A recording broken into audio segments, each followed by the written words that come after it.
तो फेमिनिस्टों की मदर और उसकी बेटी नंबर 1 को एक्सपोज करने के बाद अब बारी है उनकी दादी की, यानी साफा हुसैन की, जिसको एक टाइम पे मुस्कान मदान भी फॉलो किया करती थी और मुस्कान मदान को साफा हुसैन भी फॉलो करती थी। लेकिन इन दोनों के बीच में कनेक्शन क्या था, इस चीज का जवाब मुस्कान मदान की तरफ से अभी तक नहीं आया है और मैं गारंटी देता हूं कि मुस्कान मदान के पास इस चीज का जवाब होगा भी नहीं। एक तो मेरे ये नहीं समझ में आता कि कोई बकरी खुद को फेमिनिस्ट क्लेम करती है और उसको मदर ये लोग बना देते हैं, फिर मैं उसको फेमिनिस्टों की मदर बोल देता हूं तो मैं अचानक से वुमेन राइट्स के अगेंस्ट कैसे हो जाता हूं। खैर, मैं किनसे एक्सपेक्ट कर रहा हूं लॉजिक के बारे में। तो आज की इस वीडियो में मैं तुम लोगों को साफा हुसैन के कुछ ऐसे डार्क साइड दिखाने वाला हूं जिसके बारे में शायद आपको अभी तक नहीं पता चला होगा और पूरे यूट्यूब में इस चीज के बारे में फिलहाल किसी ने बात नहीं की होगी। और वो डार्क साइड इतने ज्यादा डार्क हैं कि वहां पर अगर आप रोशनी भी मारोगे तो आपको कुछ ढंग से दिखाई नहीं देगा। इसीलिए वीडियो को एंड तक जरूर देखना, बिल्कुल भी स्किप मत करना। और अगर चैनल को सब्सक्राइब नहीं किया तो अभी के अभी चैनल को सब्सक्राइब करो, मैं वरना वीडियो आगे नहीं बढ़ा रहा।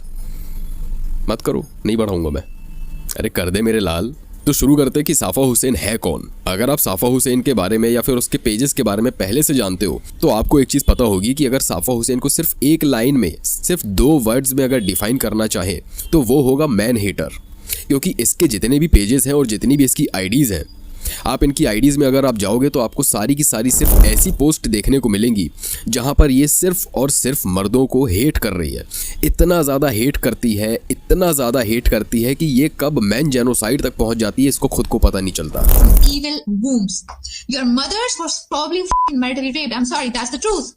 Your moms were raped by your dad. You guys are a result of marital rape. That's who you are. That's why you guys are so demonic with little penises, small dicks. You know these people are like, oh, not all men are bad, not all men. I don't give a. I don't give a. And like, what about innocent men who get falsely accused? I don't give a shit. One time more. These people. There's no solution but to kill them. Literally, you cannot fix these people. There's no solution but to kill them. और इसकी इस घटिया side को मेरे अलावा foreman India वालों ने भी एक्सपोज किया हुआ है। और जब मैं इसके बारे में रिसर्च कर रहा था, जब मैं इसकी आईडीज को एनालाइज कर रहा था ना, तो मुझे एक बहुत ज्यादा इंटरेस्टिंग चीज देखने को मिली कि ये सोशल मीडिया पे कुछ समय के लिए आती है, हेट फैलाती है, अपना प्रोपेगेंडा स्प्रेड करती है और उसके बाद ही अपनी आईडी डीएक्टिवेट करके गायब हो जाती है। I'll be honest, now I don't feel like making videos, I don't feel like talking, I don't feel like doing anything. But I feel like I just don't feel like doing this online shit anymore. और ये चीज मैंने बहुत frequently notice करी है। मतलब ये एक आईडी से दूसरी आईडी में, दूसरी से तीसरी आईडी में, तीसरी से चौथी आईडी में शिफ्ट करती रहती है और जिस आईडी से जंप करके दूसरी पे जा रही होती है वो पुरानी वाली आईडी ये डीएक्टिवेट करती चली जाती है ताकि कोई ढंग से ट्रैक ना कर सके और इसकी रियल आईडी कौन सी है ये चीज पता ना चल सके। दूसरी चीज है कि इसका रियल नेम साफा हुसैन नहीं है, इसका रियल नेम है रिया Chawla. This is Riya Chawla, aka Safa Hussain. She uses a Muslim name for clout. Actually, everybody knows that I changed my religion to Islam, and also everybody knows that my real name is Riya. ये वही रिया चावला है जिसने अतुल सुभाष वाले case के time पे ये post किया था।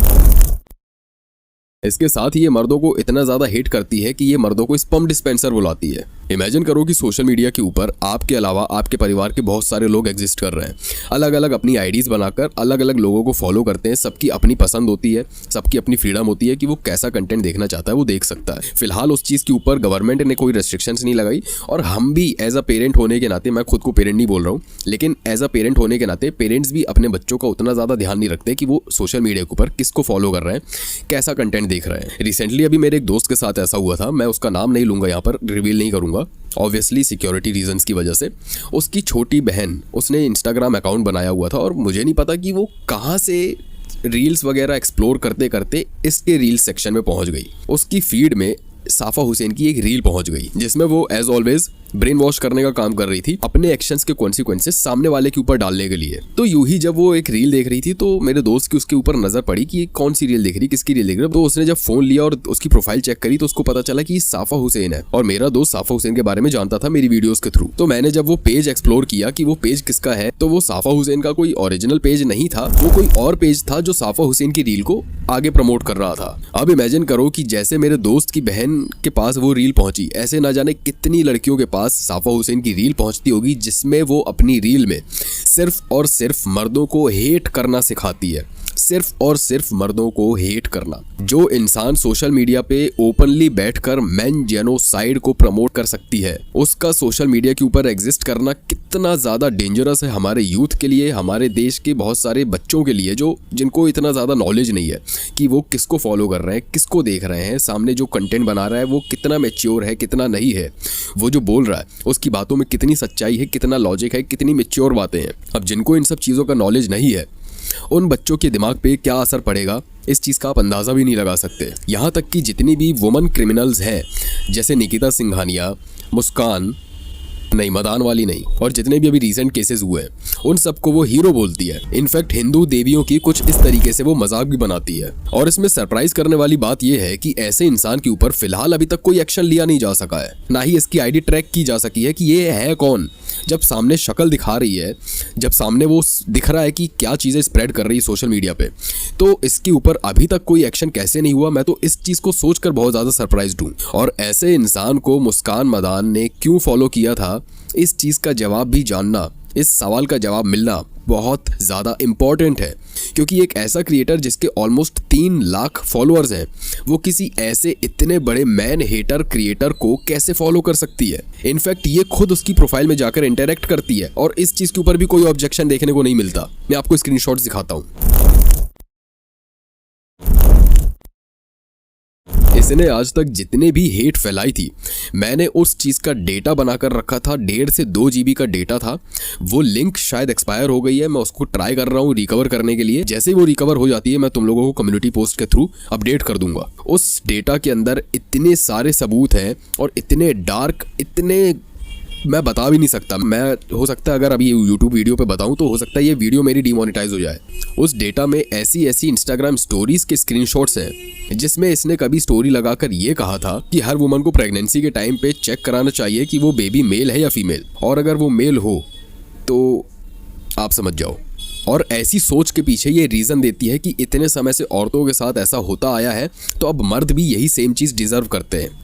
और इस चीज़ को वो नाम देती है कर्मा का। लिटरली कर्मा की आड़ में ये अपना बदला पूरा करने की कोशिश करती है और इसी चीज़ के लिए सोशल मीडिया के ऊपर लड़कियों को, छोटी छोटी बच्चियों को ये ब्रेन वॉश करती है, उनको ट्रेन करती है एक तरीके से अपनी वीडियोस के थ्रू कि जैसी सोच ये फॉलो करती है वैसी ही सोच और लोग इन्फ्लुएंस होकर फॉलो करना चालू करें। खैर, इसके ऊपर बात करने के लिए तो बहुत सारी चीज़ें हैं, लेकिन सिर्फ बात इतनी सी है कि बात करने से, डिस्कस करने से कोई भी चीज़ नहीं बदलेगी। मैं अपनी तरफ से पूरी कोशिश कर रहा हूँ कि इसके ऊपर किसी न किसी तरीके से लीगल एक्शन लिया जा सके और इस चीज़ का जवाब मुस्कान मदान की तरफ से आए कि ऐसे क्रिमिनल माइंडसेट वाली लड़की को वो क्यों फॉलो करती थी। और इस चीज का पूरा क्लियर आंसर जब तक वो नहीं देगी, तब तक मैं इस चीज का सवाल उठाता रहूंगा। और अगर आप भी सोशल मीडिया पर किसी को फॉलो करते हो, किसी को देखते हो, किसी का कंटेंट वॉच करते हो, तो वो किस इंसान को प्रमोट कर रहा है, किस इंसान को फॉलो कर रहा है, इन सब चीज़ों के ऊपर पूरा ध्यान रखा करो। ये पूरा आपका अधिकार भी है और आपकी रिस्पॉन्सिबिलिटी भी है कि किसी भी इंसान को अपना सोशल मीडिया पर आइडल बनाने से पहले या फिर इन्फ्लुएंसर बनाने से पहले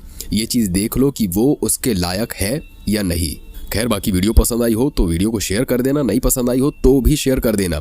जितने ज़्यादा शेयर्स होंगे, जितनी ज़्यादा हाइप आएगी, उतना ज़्यादा लोगों को इस लड़की के बारे में, इस क्रिमिनल माइंडसेट वाली साफा हुसैन के बारे में पता चलेगा। और हो सकता है जितने ज़्यादा लोगों को पता चले, उतने ही चांसेस बढ़ जाएं इसके ऊपर लीगल एक्शन लेने के। इसके साथ ही चैनल पर नए आए थे तो चैनल को सब्सक्राइब कर लेना। मुझे इंस्टाग्राम पर फॉलो नहीं किया तो जाओ फॉलो करो। ऐसे ही बढ़िया कंटेंट मैं वहाँ पर भी डालता रहता हूँ। मैं मिलूंगा आपको नेक्स्ट वीडियो में। टिल देन मचाते रहो। कैमरा ऑन, पूरा खेल है रॉ, जो सोच भी ना सके वो करता हूँ मैं नाउ। रात दिन ग्राइंड, हाथों में माइक, मेरी कहानी लिखी जैसे छोटी कोई फाइट। हेडर्स को जवाब नहीं, बस मेरा काम बोले। मैं जंगल का शेर, तू छुपा के रखे डोले। ये रोड मेरी है, ये गेम भी मेरा, तू नाम याद रख, मैं आया हूँ जीतने। माँ बोली